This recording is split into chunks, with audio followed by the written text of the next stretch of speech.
Hello everyone, welcome back to the channel. Today we're reviewing Monica AI, one of the fastest growing AI assistants that's designed to make your daily work much easier. I'll show you what it does, how to log in, its best features, and whether the free version is enough. First, open your browser and visit the official Monica AI website. Click the sign up button in the top right corner.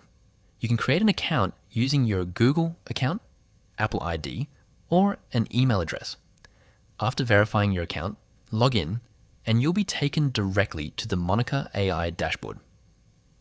One of the biggest advantages of Monica AI is that it combines multiple leading AI models into one platform. Instead of opening different websites, you can access popular models from a single interface, saving both time and effort. The dashboard is clean and beginner-friendly.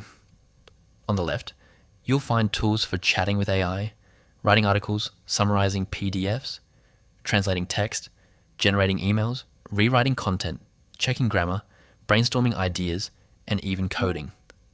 Simply choose a tool, enter your prompt, and Monica AI generates results in seconds. If you're a content creator, Monica AI can help write YouTube scripts, video titles, descriptions, social media captions, blog posts, and marketing copy. Students can summarize notes and research papers, while professionals can draft emails, meeting summaries, and business documents much faster. Another useful feature is the browser extension. Once installed, Monica AI works on websites like Gmail, YouTube, Google Docs, LinkedIn, and many others, letting you use AI without leaving the page you're on. So, is Monica AI worth it?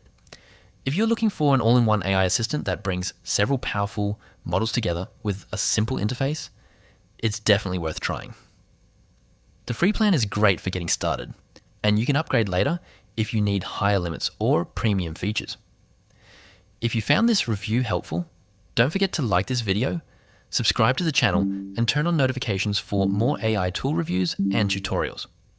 Thanks for watching, and I'll see you in the next video.